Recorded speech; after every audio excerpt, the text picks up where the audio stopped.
Hola, ¿qué tal? Bienvenidos a otro episodio de CRI Historia Podcast.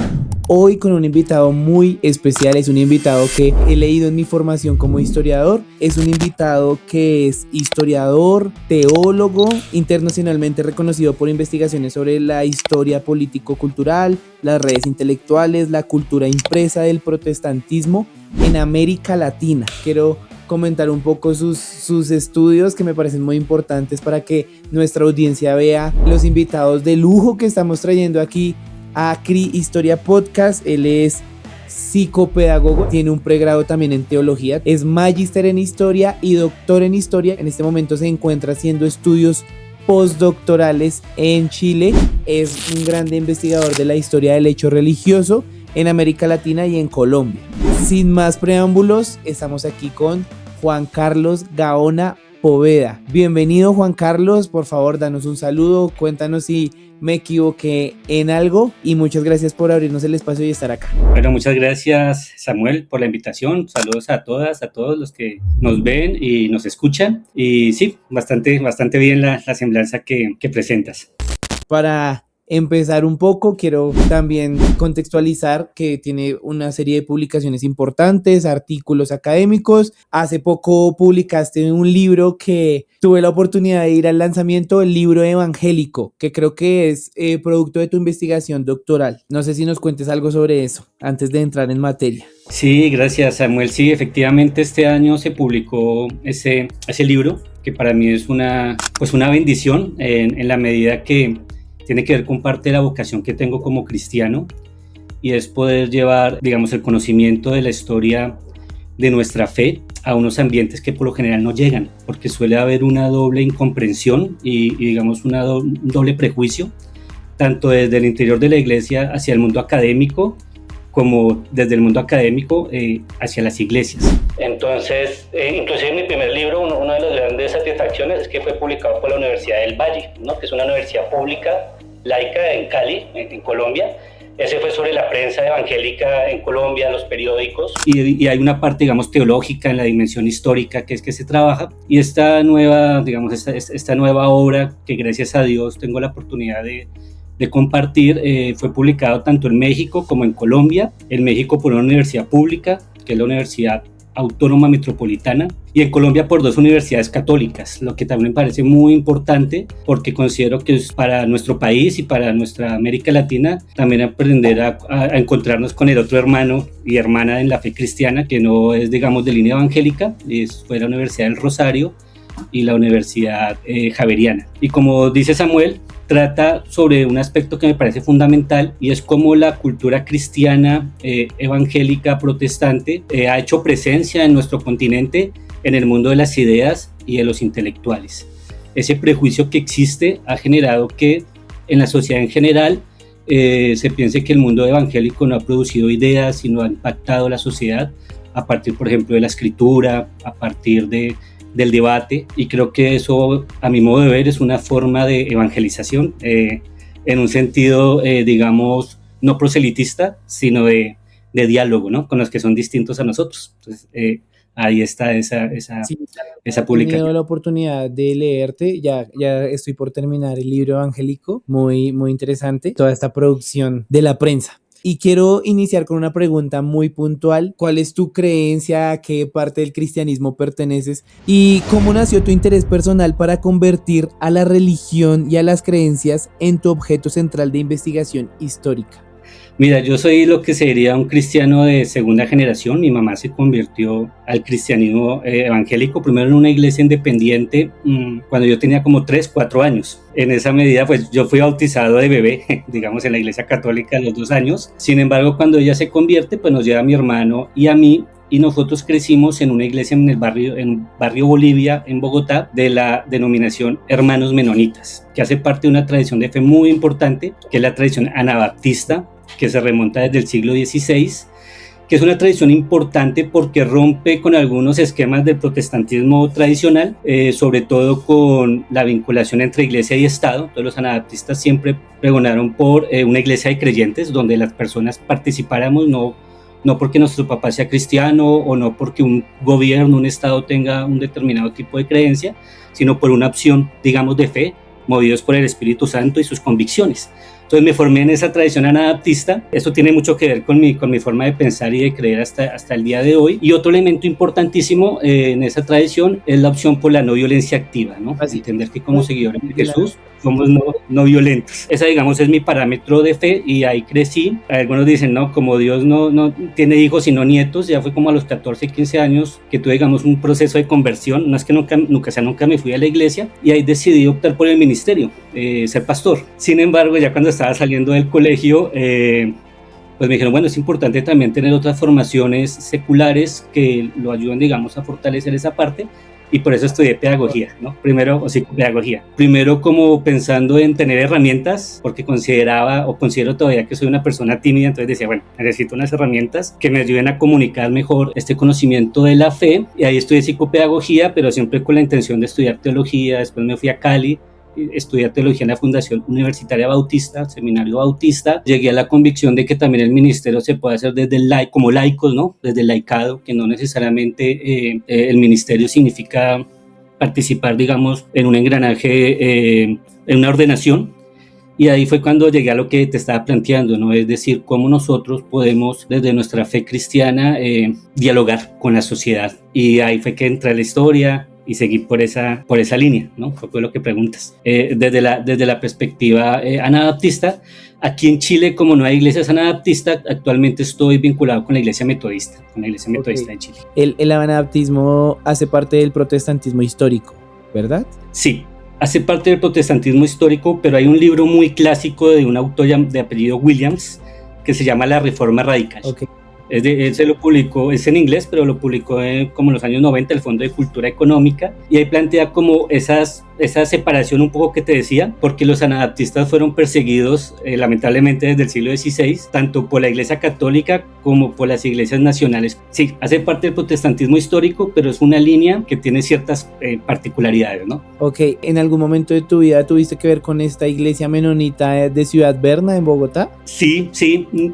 Yo pertenezco o crecí en la denominación de hermanos menonitas, porque el mundo anabaptista tiene diferentes denominaciones y la de Ciudad Berna es de la denominación menonita de Colombia, ¿no? Son hermanas, pero son, digamos, institucionalmente distintas, y tuve algunas vinculaciones, sobre todo en mi adolescencia o comienzos de la universidad, en trabajos que tenían que ver justamente con resolución de conflictos y con temas que tienen que ver con la construcción de paz, ¿no? Entonces ahí pude vincularme un poco, pero digamos en una hermandad, ¿no? No propiamente como parte de la iglesia menonita de Colombia. Me parece muy interesante porque siempre has permanecido en la fe y bueno, normalmente los creyentes cuando entran a estudiar se olvidan de la fe o empiezan a perder la fe, pero es muy interesante eso, empezar a aplicar el estudio y la academia a la fe. Mira, sí, ahí tengo un elemento importante de lo que te decía. En un momento cuando empecé a trabajar en la universidad pública, en este caso en Cali, se me acercaron algunos estudiantes y pude compartirles, como te digo, de una manera no proselitista, porque en su mente era muy difícil comprender que hubiera, digamos, un profesor, digamos, trabaja en investigación,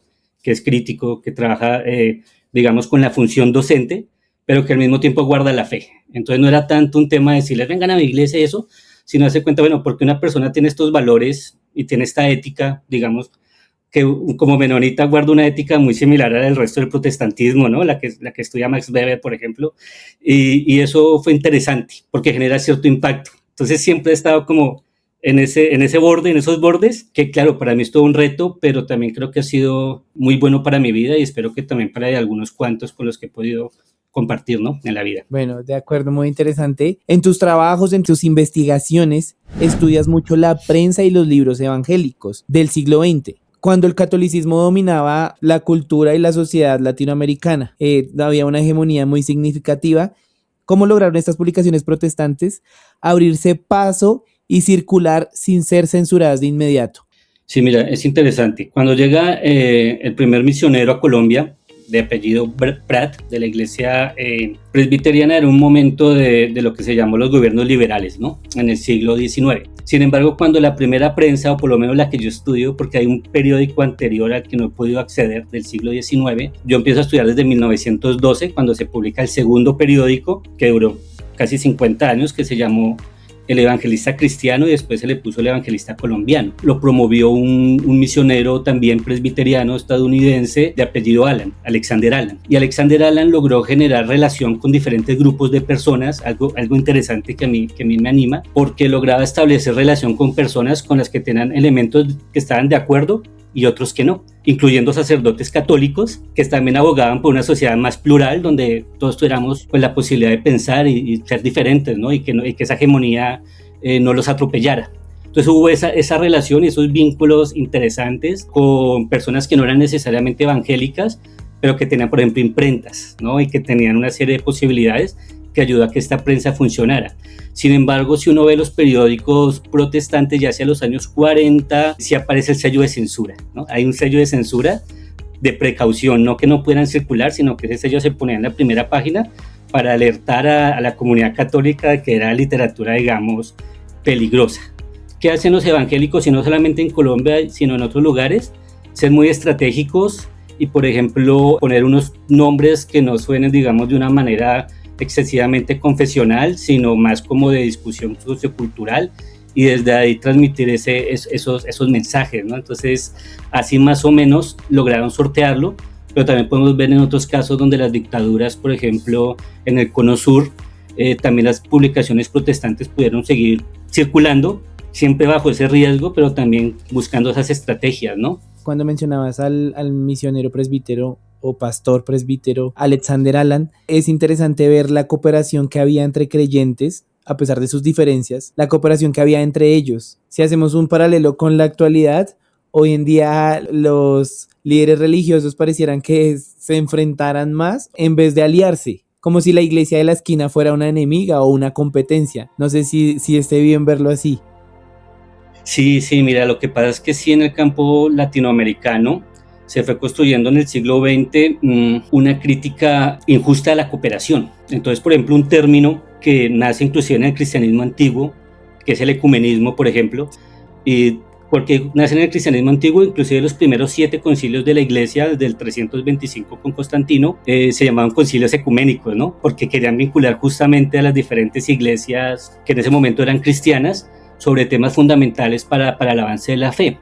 Luego, en el siglo XX, o finales del XIX, ese término es utilizado por diferentes agencias protestantes, exclusivamente protestantes, para trabajar temas como la educación, las escuelas dominicales y el servicio, digamos, de asistencia, por ejemplo, en la Primera Guerra Mundial, a las personas heridas en las batallas. Sin embargo, se empieza a construir toda una narrativa de satanización del otro. Si el otro piensa distinto, ese no está con Dios. Pero entonces, como desde los dos lados se empieza a plantear de esa manera, sí tenemos un problema cultural muy serio que lamentablemente es aprovechado también desde otros espacios de la sociedad que les interesa un cristianismo fragmentado para romper la posibilidad transformadora de vida que tiene la fe cristiana. Entonces sí concuerdo contigo que en la actualidad es mucho más difícil trabajar de la mano de otros y de otras, porque ha habido toda una estrategia durante todo el siglo XX para ponernos a pelear entre nosotros. Nunca ha sido fácil el diálogo y la construcción con otros, porque evidentemente todos partimos de unos presupuestos que a veces no son negociables. Entonces esas cooperaciones no se hacían en la medida de invadir al otro o decir el otro tiene que creer exactamente como yo, sino de pensar los puntos en común. Un punto de común es, por ejemplo, trabajar por las personas que sufren en la guerra. Otro punto común, la alfabetización. O sea, hay trabajos conjuntos para alfabetizar a los pueblos. Y eso se sataniza hoy. Entonces, si hoy hablas, por ejemplo, vamos a hacer alfabetización popular, entonces ya te van a mirar raro desde unos sectores, ¿no? ¿Y para qué? ¿No? Entonces, es creo que toda una labor histórico, teológica y pastoral que debemos hacer primero desde adentro de las iglesias para proyectarlo también hacia la sociedad. En cierta manera es también como un enfoque más social, ¿no? Que se ha perdido mucho dentro de las iglesias. Las iglesias siento que se han convertido más en clubes internos donde la gente no sale de las 4 paredes, en algunos casos. Sí, hay un tema interesante, esto es un poco más teológico que propiamente histórico, pero lo que podemos ver ahí es que se hacen ¿cuál es nuestra noción de espiritualidad? Entonces mantenemos o se retoman esas doctrinas dualistas que también han estado presentes mucho en la historia de la iglesia, de separar que una cosa es espiritual y otro social, digamos, que una cosa, por ejemplo, es la justificación en términos de paulinos, ¿no? De la salvación casi siempre en el protestantismo individual, y otra cosa es la justicia. Pero si uno ve las tradiciones bíblicas desde el Antiguo Testamento, están vinculadas. Entonces creo que también hay toda una labor de empezar a romper esos antagonismos que solamente están en el discurso, pero que no son realidad. Es decir, abogar por la justicia no es volverse un club social, es activar una espiritualidad, como muy bien lo presentó Dietrich Bonhoeffer, que quizás algunos han leído a Dietrich Bonhoeffer, que le tocó un momento muy duro de la historia, que fue el del nazismo. Y él hablaba de que no podíamos caer en una gracia barata, o sea, en decir, no podemos desligar la gracia desde su perspectiva espiritual de nuestros compromisos sociales, ¿no? Entonces ahí hay también creo que una labor, y creo que la historia y la teología nos pueden ir ayudando, ¿no? en esa visión. Que las iglesias sean un poco más sociales. Pero bueno, volviendo al tema histórico un poco, un libro tuyo habla de la disidencia religiosa. Y quiero que pensemos en una persona de hace 100 años o una familia de hace 100 años que decidía convertirse a una creencia o religión distinta a la hegemónica que era la católica. ¿Cuál era el costo social o familiar real que tenía esa conversión? ¿Qué obstáculos enfrentaban estas personas ante una sociedad totalmente católica en el contexto latinoamericano? Sí, esa pregunta es muy buena porque justo nos lleva a algo que es la empatía histórica, ¿no? Es como intentemos ponernos en los zapatos de estas personas. Era bastante complicado porque, volviendo, digamos, un poco a lo que separaba al anabaptismo del protestantismo histórico, tiene que ver que en ese momento estaba fusionado lo que es la ciudadanía con la afiliación religiosa. Entonces, si una persona dejaba de ser católica, se les excomulgaba. Hay un trabajo del profesor Pablo Moreno que habla, por ejemplo, de los excomulgados evangélicos en el suroccidente colombiano. ¿Qué significaba que una persona se excomulgara? Que perdía prácticamente sus derechos civiles. Entonces, si esa persona, sus hijos se enfermaban, su esposa o la misma persona se moría, tenía dificultades para enterrarlos, porque, digamos, los cementerios estaban administrados por la Iglesia Católica. Si una persona quería casarse con una persona de su misma fe evangélica o con un católico, digamos, se enamoraron, no podían hacerlo porque no había, digamos, un matrimonio civil.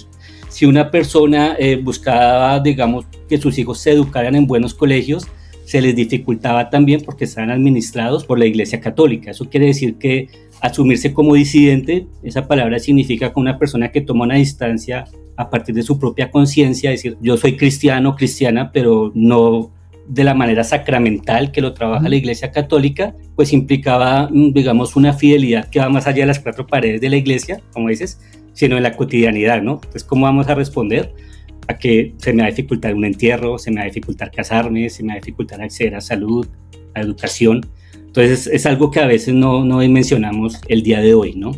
No, y que costó, creo que algo también, alguna vez lo vi en el texto de Juana Bucana.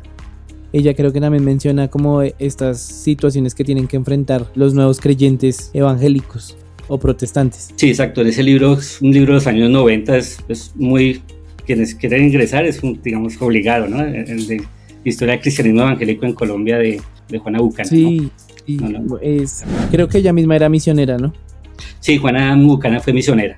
Así llegó a Colombia. Bueno, esto lo mencionábamos un poco al principio. Ser anabautista tiene que ver con la paz, con ser pacifista, que defiende el pacifismo radical, y viniendo de un contexto como el colombiano, marcado por tanta violencia, con toda esta polarización que estamos viviendo, ¿cómo dialoga esa teología de la no violencia con la realidad de nuestras sociedades en conflicto? Eso es complejo porque, claro, ahí hay que empezar a pensar la violencia de una manera compleja, plural, ¿no? Las violencias.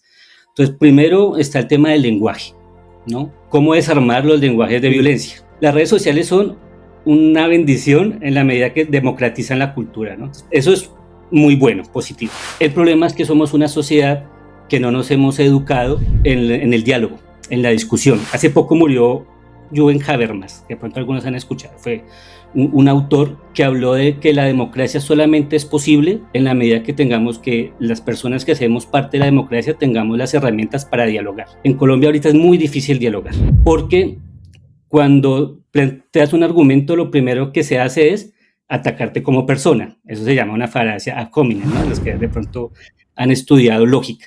Entonces, pensar en términos de la paz es primero, bueno, cómo nos formamos y cómo vamos a promover una transformación del lenguaje, que no sea un lenguaje para conquistar al otro, sino para abrirnos realmente al reconocimiento del otro y de la otra. Y yo creo que, por ejemplo, si uno lee los evangelios, creo que debemos estudiar mucho cuando Jesús hablaba con las personas, tanto con sus contradictores, ¿no? Los fariseos, los escribas, o con no sé, con Nicodemo, con la mujer samaritana, porque nos vamos a dar cuenta de una construcción de un lenguaje pacífico.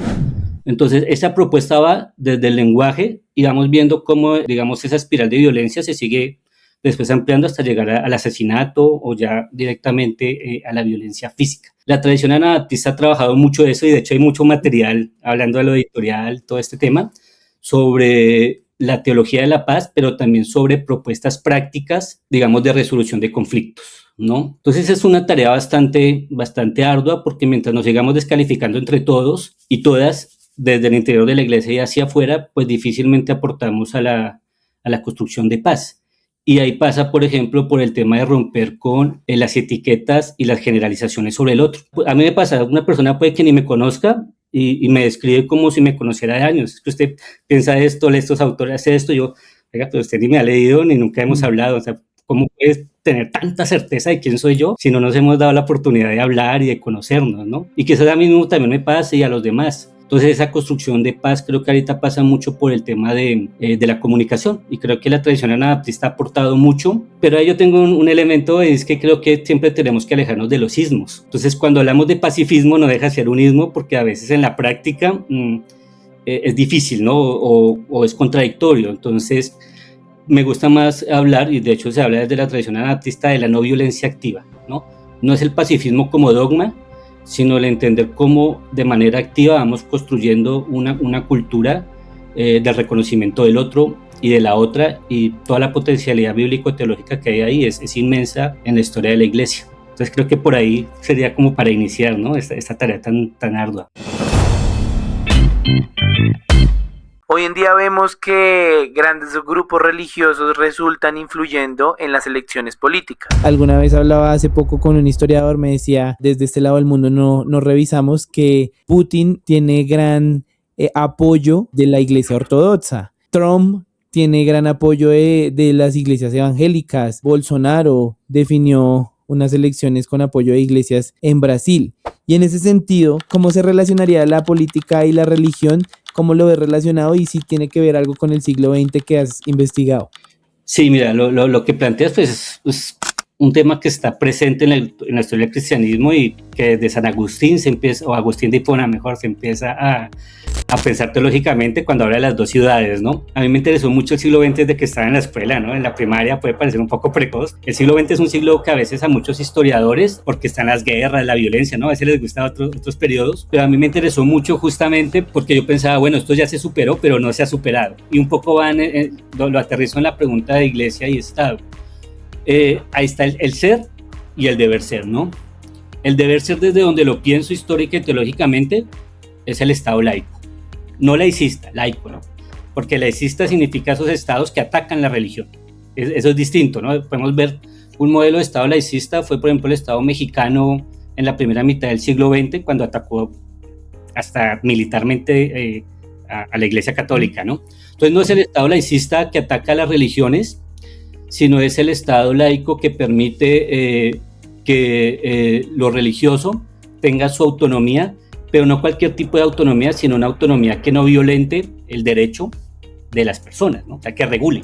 O sea, es un Estado que regule. Eso difícilmente se ha logrado en América Latina, difícilmente se ha logrado.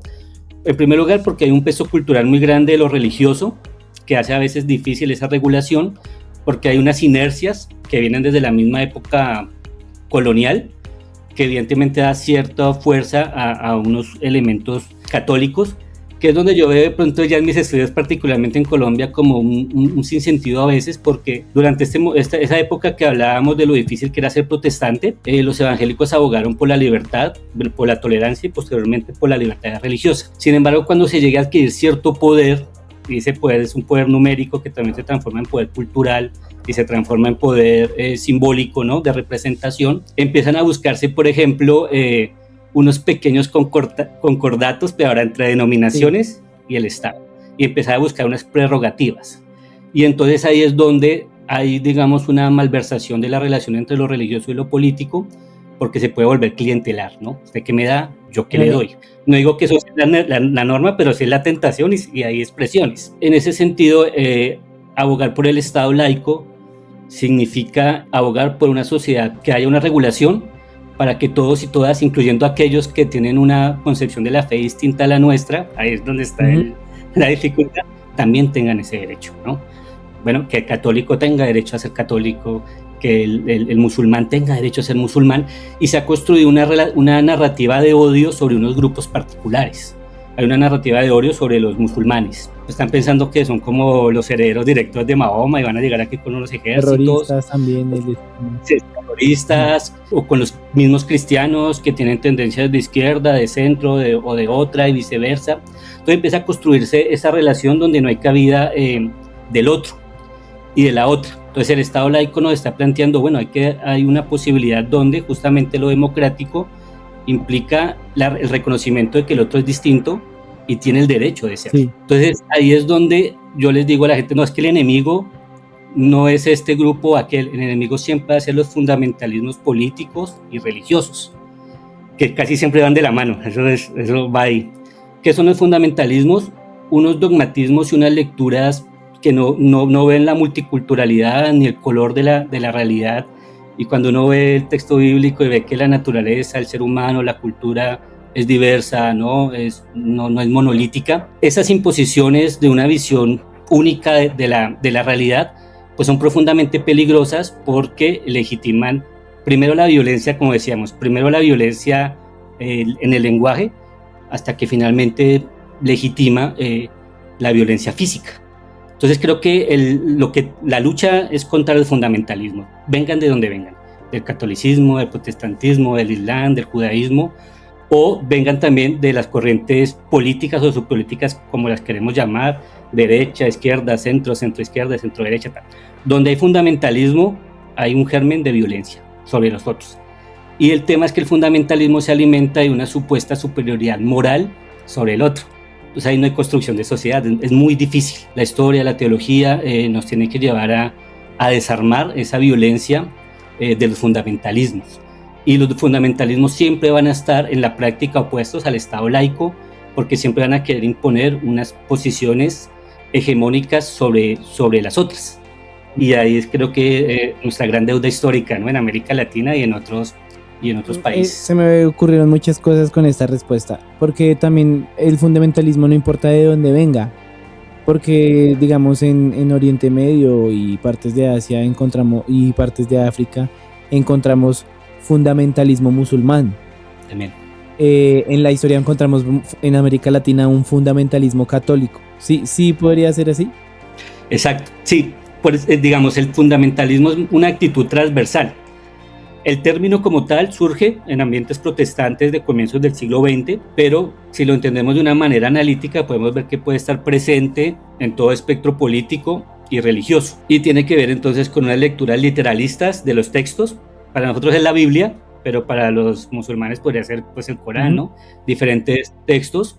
Tiene que ver también con una supuesta superioridad moral, pues somos superiores moralmente a los demás, y tiene que ver con un tema fundamental que es la generalización del otro, unas visiones muy dualistas del mundo, bueno o malo, negro y blanco, no hay grises, no hay tonos. Entonces desde el fundamentalismo religioso y político en cualquier lado, el otro es malo por naturaleza, ¿no? Es naturalezamente malo. ¿Y qué hay que hacer con lo malo? Lo malo se extermina, porque lo malo puede ser un virus, lo malo puede ser un cáncer, ¿no? El cáncer hay que cortarlo de raíz para que no se extienda. Entonces posibilita las violencias. Por eso decimos que los fundamentalismos, donde los ubiquemos, posibilitan la violencia contra el otro e imposibilita el reconocimiento del otro. Entonces ya se construye una etiqueta de, este es tal, es que mejor que se calle o que lo callen. Entonces, decía, el gran enemigo de una sociedad laica, cuando digo laica, vuelvo a decir, no es laicismo, una sociedad que reconozca lo religioso y que inclusive dé, digamos, un marco donde podamos expresar nuestra fe. Frente a esa sociedad, los fundamentalismos definitivamente son el gran enemigo. Y la historia tiene algo muy particular. Cuando estudiamos la historia, empezamos también a abrirnos a la existencia de otros. Por ejemplo, yo soy de tradición menonita, pero cuando empiezo a estudiar la historia encuentro un montón de riqueza en la tradición bautista, en la tradición presbiteriana, metodista, inclusive pentecostal. Inclusive católica. Católica también, Sí. ¿no? E inclusive, digamos, más atrás, en la cultura musulmana, de la cual heredamos elementos como la matemática, arquitectónicos, una serie de cosas que ahí también hay riqueza. Históricamente en Latinoamérica y específicamente en Colombia, tratar de secularizar la sociedad le dio apertura a la entrada de otras expresiones religiosas. Pero en la actualidad se identifica un problema dentro de las comunidades creyentes, y es que esta secularización hace ver la fe como algo que no es cotidiano. Como que Dios está el domingo en una iglesia y de resto no está en mi vida cotidiana, porque eso es lo que ha hecho la secularización, lo cual es contradictorio porque la secularización nos dio apertura y entrada para otras expresiones religiosas. Mira que ahí también creo que sería importante hacer la distinción entre secularización y secularismo. Okay. También es muy valioso porque lo que dices, claro, la secularización es una apertura que permite justamente a los creyentes vivir nuestra vida espiritual en la cotidianidad. Es decir, cuando se separan esas esferas, lo político, lo social, lo cultural, pues perfectamente un cristiano es una persona que es su fe, pero que sabe que también hay otros ámbitos de la sociedad donde, por ejemplo, ciudadano, ciudadana, donde deportista, comunicador, etcétera, y que esos campos tienen sus propias lógicas, ¿no? Y alguien que quiere entrar al mundo de la comunicación, pues tiene que saber las lógicas de ese campo, ¿no? ¿Cuál ha sido el problema del secularismo? El problema del secularismo es que no habla de esa distinción entre esferas. O sea, un ser humano, nosotros no nos podemos partir, ¿no? Estamos viviendo en esas esferas todo el tiempo en nuestra cotidianidad. Sin embargo, el secularismo hace distinciones, rupturas. Entonces, cuando ese secularismo entra y pensamos que lo espiritual se vive solamente el domingo en el culto. Eso ya es secularismo. Entonces podemos ser, bueno, somos cristianos el domingo y los otros días no. Ahí es donde está el problema que estamos hablando al comienzo, es decir, ese secularismo lo que nos lleva a pensar que lo social y lo espiritual van separados, que hablar de justicia y hablar de justificación por la fe van por otro lado. Entonces hay que distinguirlos, pero integrarlos a la vez, ¿no? Es decir, es una integración que cada ser humano construimos en la cotidianidad. Eso me parece muy valioso. En contexto con lo de la disidencia religiosa que hablábamos anteriormente, antes de meternos en este tema del secularismo y el laicismo, es una pregunta muy fuera de la academia y es un poco más de imaginación, de fantasía, de ficción, y es, bueno, si tuvieras una máquina del tiempo y pudieras rescatar un solo documento, diario o carta de algún disidente religioso del continente, ¿cuál elegirías y qué crees que nos diría sobre quiénes somos hoy? ¿Cuál sería? Yo creo que puede ser uno o varios de las mujeres protestantes evangélicas que han hecho grandes aportes, pero que fueron excluidas, que no son grandes referentes iluminarias, digamos, que no las tenemos ubicadas justamente porque la escritura histórica o desde la misma construcción de ese corpus de archivos fueron relegadas. Entonces a mí, por ejemplo, bueno, Samuel que compró el libro y lo tiene, en un capítulo hablo de una librera en Uruguay, Ludovica, y pues uno encuentra lo que relatan otros de ella. Un pastor metodista de nombre Mortimer Arias hizo como una primera semblanza cuando ella murió hace como más de 50 años. Y yo decía, bueno, ¿qué tal rescatar, por ejemplo, los diarios de una mujer como ella? Que sin el filtro de lo que los hombres escriben o una editorial o una revista, podamos ver su corazón y su pensamiento también. No solamente estoy diciendo la mujer como emocionalidad, sino la mujer como ser pensante. Entonces yo diría, bueno, eso nos ayudaría a entendernos mejor porque el cristianismo lo han hecho principalmente las mujeres. Son el alma y el cuerpo de la fe, pero en los libros de historia aparecen muy poquito. Las biografías y biografías es mayormente de los hombres, es verdad. Exactamente. Y me llama la atención esa figura que mencionas, ya pasé por esa parte del libro, voy a hacer un poquito de spoiler del libro, y es que me llamaba la atención primero cómo dedica su vida solamente a la librería, muere joven, prácticamente joven, pero dedicó su vida a la librería, y estaba muy activa en temas políticos y religiosos, y esta librera estaba muy activa en el tema socialista y, si no estoy mal, me corriges, y feminista un poco de la época. Sí, mira, ella hizo parte del movimiento contra la trata de mujeres. Nuestra librera, de apellido Comba, uruguaya, me parece un personaje fascinante en la medida que ella estuvo en una zona de frontera. O sea, ella era laica, pero muy comprometida con la iglesia metodista, estaba en la librería, ahí trataba con gente de las sociedades bíblicas de muchos lugares, pero también participó, por ejemplo, en el movimiento que luchaba contra la trata de mujeres, o sea, la explotación sexual y la cosificación de las mujeres, y que valdría mucho la pena, pues, en el ejercicio que ponía Samuel de la máquina del tiempo, ver ella cómo reflexionaba y pensaba, porque lo que yo pude acceder es el canon de lo que los hombres pusieron, por ejemplo, en sus epitafios y, bueno, y en lo que escribían de ella.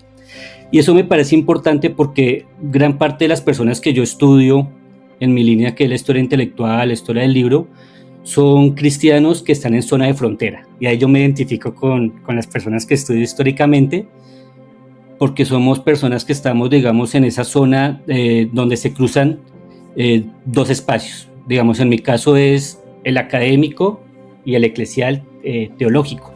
En el caso de ella era todavía múltiple. Entonces ella participaba en sociedad dentro de la iglesia, la sociedad de mujeres, de jóvenes, pero también participaba, como menciona Samuel, del Partido Socialista, de las luchas por los derechos de las mujeres, ¿no? Y eso genera una dislocación. Es decir, cuando nos ubicamos en la zona de frontera, suele ser una incomprensión de lado y lado, ¿no? Sí. Entonces, por un lado, es, ¿por qué están estas cosas? Sí, debería estar orando y diciéndole amén a todo lo que se diga desde un púlpito. Y por otro lado está entonces del partido o de estos grupos, pues esta persona sí tiene convicción social, ¿por qué está metida con estos religiosos y estas religiosas? Eso lo encuentro en ella, pero también en otros personajes que he venido estudiando. Y esto es muy valioso porque justamente esa zona de frontera es la zona de misión. O sea, a eso se refiere la misión cristiana desde el comienzo del cristianismo. Cuando se vayan a ser discípulos a las naciones, no vayan a ser discípulos con los que se entienden, sino en la diversidad de lo que es el mundo. Y esa zona de frontera es la perspectiva histórica que yo trabajo, me ha permitido verla y ver esos sinsabores. A veces también uno encuentra en estos personajes mucha frustración porque aquí no me entienden, porque aquí no, porque aquí fue incomprendido, porque allá también, pero justamente son valiosos de estudiar porque van ampliando el campo de la misión cristiana en la sociedad, ¿no? Y ya estando en la librería, pues le abre el espacio también a otros tipos de lectores para que vengan a este sitio, y es una forma de ser distinto y de atraer a aquellos que no conocen de Jesús. Es muy interesante porque ya cuando ella fallece y se hacen los honores, ¿no?, que se hacen, pues llegan justamente personas del ámbito de la iglesia, pero también de su actividad social. Y hay algunos relatos de mujeres con las que participó en el movimiento que dicen, bueno, nosotros no somos evangélicos ni protestantes, pero encontramos algo muy especial en esta librera, ¿no?, que nos hace ver el mundo de la fe de una manera distinta, aunque no nos convirtamos. Pero seguramente a ella le habrá generado muchos sinsabores, claro. Y hubiera sido muy interesante recuperar fuentes que nos permita ver su experiencia, ¿no? Me haces pensar, sin saber si dentro de la iglesia la perseguían, la molestaban, le decían que por qué lo hacía, etcétera. Sí, ahí es difícil, pero hablando de la imaginación histórica es lo más probable, sí. Porque uno puede encontrar fuentes atrás de cuál es el discurso oficial de las iglesias. Es muy probable que se haya habido esa resistencia, no de todo el mundo, porque no es bueno generalizar, pero seguramente se ve una resistencia quizás institucional sobre esa actividad, pero al mismo tiempo una comprensión de lo valioso que era una mujer, no solamente para la sociedad, sino para la iglesia, tener una mujer así en sus filas, ¿no? Ha sido un gusto hablar contigo, Juan Carlos, y quiero añadir un par de preguntas más. Dentro de la investigación histórica, ¿por qué crees que es importante creer? Y desde la investigación histórica, ¿se puede hacer apologética de la fe? ¿O se puede demostrar la creencia o la importancia de la creencia? Mira, eso, desde que yo empecé a estudiar historia en la Universidad del Valle, ya en la maestría, bueno, oficialmente, ¿no? En la maestría, yo primero llegué con un tema sobre la educación protestante en Colombia, pero por tema de fuentes no lo seguí, ya después me incursioné en la prensa, ¿no? Que fue lo que finalmente escribí. Y ahí siempre me abrían los ojos y me decían, bueno, pero usted es capaz de tomar distancia de su objeto de estudio para hacer una investigación histórica sobre el protestantismo, Eso es. pero eso no se lo exigen tanto, por ejemplo, el que estudie política, o sea, se lo exigen menos a otras personas, y más cuando nos enunciamos como creyentes, ¿no? Entonces yo en un primer momento me compré el cuento de la objetividad, ¿no? O sea, no, va a tomar la distancia y tal, pero después me di cuenta que eso no era ni posible ni deseable, que digamos el lugar que tengo yo como una persona que ha vivido toda la vida la fe, y no desde la distancia, sino digamos de una manera comprometida como laico, desde la escuela dominical, cuando empecé a estudiar, cuando fui maestro de escuela dominical, líder de jóvenes, predicador, que he visto lo bueno y lo malo en las iglesias. Eso me da hasta un lugar de privilegio de poder comprender históricamente de una manera que alguien que desde afuera no lo podría entender. Este lugar nos permite construir una historia que puede ser apologética en un sentido, pero no en el que mayormente se le da. Entonces va a comenzar con el sentido que creo que no es. El sentido que no debe ser la historia apologética es un sentido de defensa a ultranza de mi institución. Los católicos cómo nos maltrataron y nosotros tan buenos. No, digamos, desde esa mirada no le hace bien ni a la academia ni a la misma iglesia, porque si uno no escribe algo que sea incómodo, no vale la pena escribirlo, digo de alguna manera. O sea, incómodo en la medida que te diga, bueno, puedo estar no de acuerdo, pero este me puso a pensar, porque entonces pues sigamos, pues no sé, repitiendo lo mismo de siempre. En ese sentido no creo que sea muy adecuada una historia apologética, que existen y que tienen su valor y que dan mucha información. Una es verdadera y la otra no. Exacto. Y la otra forma de apologética yo la tomo mucho de Paul Tillich. Paul Tillich dice, toda teología, y aquí yo diría toda historia de la iglesia que hacemos como creyentes, tiene que ser apologética.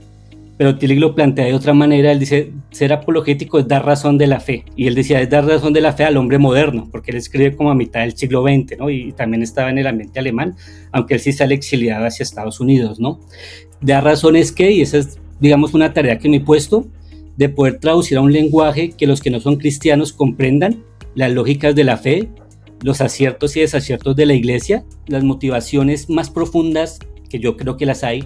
No se puede reducir que lo que hace la iglesia es simplemente una manipulación política, económica, social, sino que hay unas razones profundas, espirituales, teológicas, y eso es dar razón de la fe. Digamos, en este caso lo que busco hacer es un historiador que no es complaciente, o sea, que yo no quiero mostrar un jardín de rosas en una historia que tiene sus más y sus menos, ¿no? Que no es complaciente, que tampoco es prejuiciado, porque también hay mucho trabajo histórico sobre la iglesia que como no la comprende es súper prejuiciado. Tampoco digo que balanceado, porque balanceado es como que no estás aquí o allá, que tome partido con rigurosidad, pero que sobre todo esté comprometido con la verdad histórica en este caso. Y esa verdad histórica es poder traducir esas lógicas que desde afuera no se pueden, no hay posibilidad, porque están en otro, digamos, universo simbólico, por decirlo de alguna manera. Y en ese sentido sí tiene que ser apologética. En ese sentido creo que hacer historia de la iglesia como cristianos, con las herramientas de la academia, con el compromiso cristiano, pero también con el compromiso con la verdad, tiene mucho valor. No sé si en cuanto eso se convierta en que mucha gente vaya a la iglesia o no de los intelectuales, pero sí en que por lo menos empieza a establecerse ese diálogo y esa amplitud de la misión cristiana en unos códigos que necesitan ser escuchados en los espacios, en este caso el académico, ¿no? En ese sentido creo que sí debe ser apologética, ¿no? Ahí está lo fascinante, pues me identifico con lo que dices, por eso todo esto que se intenta hacer, la idea es que muchos puedan alcanzar, pero pues desde una manera también lógica, seria, y que las iglesias puedan ser influencia donde están, también de lo que hablábamos hace un rato, desde lo social, como debe ser. Claro, estamos hablando de historia del cristianismo, pero a mí también me llama la atención otro tipo de creencias. Tú has investigado bastante sobre la historia del cristianismo evangélico en Latinoamérica, pensando un poco en grandes escritores, por ejemplo, como Mircea Eliade, que habló de todas las religiones un poco. ¿Qué otra religión te llamaría la atención y en qué región? Yo he tenido, digamos, la fortuna de pertenecer como a grupos de investigación sobre el fenómeno religioso, bueno, principalmente en México, que fue donde hice el doctorado y viví muchos años. Y hay algunas matrices religiosas que me llaman profundamente la atención. Una es el budismo. Por ejemplo, el budismo me parece fascinante en la medida que ofrece algunas perspectivas sobre cómo afrontar la modernidad, ¿no? Que es una época de hiperaceleración, ¿no? Donde todos estamos que no dormimos y estamos constantemente en el algoritmo y en el scrolling infinito de los celulares. Eso es un elemento que me llama mucho la atención, que no he estudiado, pero bueno, que no estoy a profundidad, no, que he leído algunas cosas y he escuchado conferencias. Y aparte que también el budismo y toda la cosa, unas ramificaciones que hay ramificaciones, está el Zen, bueno, hay unas que son como más religiosas y otras son como unas derivas más espirituales, ¿no? Filosóficas, ¿sí? Filosóficas, y también las cosmovisiones o las espiritualidades prehispánicas, amerindias, que son muy diversas y que no las idealizo. También algo aprendí cuando estaba haciendo la maestría hace años, es que no podemos ser condescendientes ni idealizar tampoco, digamos, esas formas de construcción de lo social y de lo espiritual, porque hay que recordar que en el periodo prehispánico ya habían conflictos socioeconómicos, políticos, militares en estos territorios de América, ¿no? Entonces no es para idealizarlo, pero sí para ver ese potencial que está en la cultura de lo que llamamos América Latina. Entonces creo que también hay una clave importante porque, claro, todo ese proceso que algunos llaman de sincretismo o de hibridación cultural, un poco más sofisticado, ¿no? De hibridación cultural, nos da cuenta que nosotros, seamos católicos, pentecostales, protestantes, tenemos esa base cultural y espiritual todavía en nuestros pueblos. Entonces, como que aprender a reconocerlos es también reconocer una dimensión de lo que somos que a veces el mundo occidental hegemónico nos ha negado. Y que a fin de cuentas muestra la tendencia natural del ser humano a creer, ¿no? En todos los momentos de la historia y en todas las distintas comunidades y culturas, que es como si quisieran interpretar ese ser supremo de alguna u otra manera. Por ejemplo, cuando lees el Popol Vuh, ¿no? Que se produce en una matriz maya, y uno que ha leído los textos bíblicos, uno se asombra. O sea, no es que sean equivalentes, pero uno dice, bueno, que hay una estructura de lo que es el ser humano que nos habla más de vínculos que de separaciones. Cuando uno ve esas conexiones que hay o que existen entre diferentes matrices culturales y religiosas, me habla de la posibilidad de encontrar puentes de diálogo y de encuentro.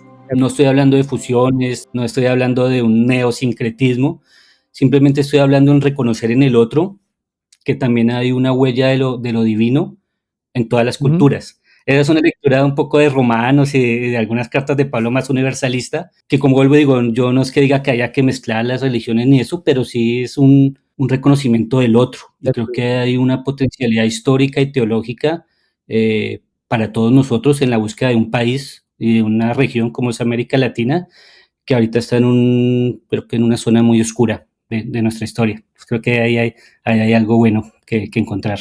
Y bueno, ha sido todo un privilegio poder estar acá contigo, Juan Carlos. Todo ese conocimiento, gracias por compartirlo con nuestra audiencia. Quiero aprovechar para decirte que mucha admiración, porque la idea es esto, abrir este espacio para la investigación de la religión sin perder esa esencia que es la creencia y el respeto por el otro. No sé si quieras decir dónde te encuentran, dónde te pueden leer toda esta información importante. Primero, gracias Samuel por la invitación, gracias también no solo por invitarme a mí, sino por este espacio en general, porque tiene que ver con lo que dijimos, el poder transmitir y comunicar en un lenguaje que no es pretencioso, sino todo lo contrario, es un lenguaje que comunica y que creo que va en pos de la verdad. Y seguro, o sea, yo creo que las personas más jóvenes son mucho más sabias y pueden construir mucho más que vos y que otras personas que nos están escuchando van a hacer grandes contribuciones. Y entre esas espero que críticas también, porque no hay nada más valioso que el día de mañana que esté viejito leer a alguien que me critica, pero porque me leyó con gusto y dice, bueno, no estoy de acuerdo con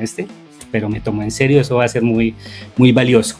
Y en cuanto a lo que me dices, digamos que lo más sencillo, si ustedes ponen Google, me googlean, el nombre completo, siempre lo pongo completo porque tengo mamá y también porque para que no vayan confusiones, Juan Carlos Gaona Poveda, ahí van a encontrar, por ejemplo, academia.edu, ahí yo suelo subir los textos de corte más académico. También hay un portal que se llama Lupa Protestante, ahí publico textos más breves, digamos más de difusión, sobre todo, por ejemplo, hablando de algunos personajes y mujeres y otros temas, ¿no? Con mi nombre completo, ahí me encuentran. ¿Por qué es importante estudiar la creencia y cómo invitaríamos a otras personas a participar de esto? La primera pregunta, ¿por qué es importante la creencia? Podría pensarlo en dos claves. Uno, como creyentes, creo que es importante estudiar la creencia históricamente y desde otras disciplinas y teológicamente para reafirmarnos en la fe. No hay una fe más débil que aquella que no está en la disposición de verse confrontada. Esa confrontación interna es crecimiento, y creo que en nuestro país nos hace falta mucho confrontarnos a nosotros mismos para crecer en la fe, y que sea una fe madura, porque una fe madura es la que nos permite encontrarnos con el que es diferente y no sentirnos apabullados, sino decir, bueno, mi fe madura me permite hablar contigo, no estoy de acuerdo, pero aquí me mantengo. Y ya en una clave más general, ¿por qué es importante estudiar la creencia?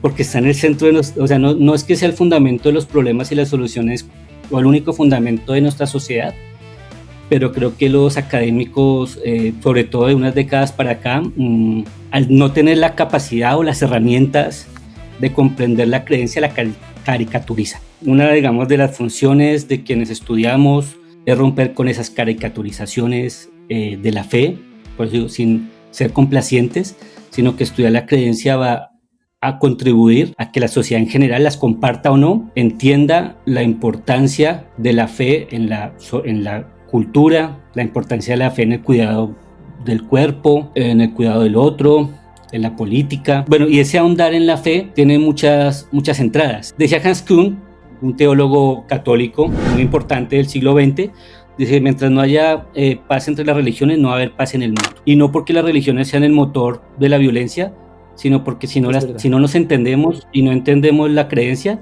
fácilmente nos instrumentalizan de la izquierda, de la derecha, del centro, de arriba o de abajo, de cualquier lado, y creo que contra eso tenemos que estar muy, muy atentos. Bueno, ¿qué falta por estudiar? Creo que el protestantismo, todavía los estudios de protestantismo comparados a los del catolicismo estamos comenzando. Un primer elemento es las mujeres, la participación de las mujeres al interior de la iglesia y hacia afuera. Yo pude explorar un poquito algunas asociaciones de mujeres y verlas muy activas, y hay personajes que, por ejemplo, hay una mujer en Colombia como María Borda de Fals, madre de Orlando Fals Borda, que fue una presbiteriana, maestra y luchadora también por los derechos de las mujeres, que creo que no la conocemos, ¿no? Yo pude ver un poco, pero habrá que hacer una investigación, por ejemplo, sobre ella. Eso me sorprende porque en la universidad tuve que leer a Orlando Fals Borda, pero ni idea de esa relación creyente. Claro, por ejemplo, el mismo Fals Borda fue presbiteriano, tuvo algunas diferencias con, bueno, yo creo que más la iglesia con él que él con la iglesia, pero al final de su vida la misma iglesia presbiteriana le hizo un desagravio y lo reconoció como una de sus grandes personalidades. Y por ejemplo, bueno, eso es un tema que estoy explorando, las juventudes, falta estudiarlas muchos. Fals Borda fue un activo joven presbiteriano que desde los 15, desde muy niño, participó, por ejemplo, en un movimiento que fue las Juventudes Evangélicas Colombianas. Entonces, las juventudes, un tema, las mujeres, otro. Entonces Fals Borda me lleva a su mamá, que es un personaje que creo que no se ha estudiado y que yo posiblemente creo que puede haber fuentes, porque fue un personaje público. Sí. O sea, participó en la radio, en la prensa, y desde su convicción presbiteriana trabajó mucho por los derechos de las mujeres a mitad del siglo XX. Entonces las mujeres, los jóvenes, también hay unos periodos que creo que se han analizado menos, entre los años 50 y los años 70 del siglo XX, es un periodo que hay investigaciones en Colombia, ¿no? Pero las hay menos. El tema que hablamos, por ejemplo, del ecumenismo, creo que mientras no se estudie, no se comprenda qué es, se van a seguir reproduciendo lugares comunes que satanizan, que tristemente pasa en nuestro país, satanizamos lo que no conocemos. Entonces esos intentos de unidad, de trabajo conjunto, con sus más y con sus menos, ¿no? Es otro tema interesante. Creo que también hay otros temas, cómo se han apropiado las teologías protestantes en Colombia, desde algo que denominaremos la teología empírica. O sea, no tanto los tratados de teología, sino realmente cómo ha sido la construcción teológica desde la cotidianidad de las iglesias. O sea, no lo que dice alguien, el pastor o el teólogo, sino construyendo. Okay. Esa espiritualidad, y eso pues implica unas metodologías como la historia oral, ¿no? Y acceder a otras fuentes, los boletines de las iglesias. Bueno, hay una serie de trabajos, y por ejemplo yo llegué en mi trabajo hasta 1957 de maestría, ¿no? Hablando propiamente de Colombia. Sí. Entonces falta una segunda parte que tendrá que ver con las publicaciones y con el mundo de las ideas protestantes en la segunda mitad del siglo XX en Colombia, okay, ¿no? Gracias por abrirnos el espacio. Gracias a nuestra audiencia por vernos, por seguirnos en CRI Historia Podcast. Estamos en Spotify, en YouTube, en las redes sociales como Samuel Barón Raya al Piso en Instagram, Samuel Barón en TikTok y Samuel Barón en Facebook. Suscríbanse. Muchas gracias, Juan Carlos. Aquí un auxiliar de investigación muy voluntario para lo que necesites acá en Colombia. Mucho por aprender. Cualquier investigación o cosa estoy presto para colaborar. Pues espero que podamos conversar en otra oportunidad. Sí, Samuel, yo espero que sí, cuando pase por Bogotá hablamos con tiempo y dialogamos. Nos podemos encontrar. O cuando venga a Chile también, no sé. Sí, ahí. Bueno, estuve por Valparaíso, pero fue hace rato y no he regresado. Y en Valparaíso hay unos templos hermosos protestantes. Sí, los estuve antiguos. visitando, unos luteranos, otro creo que metodista. El anglicano también, la iglesia anglicana es muy bonita.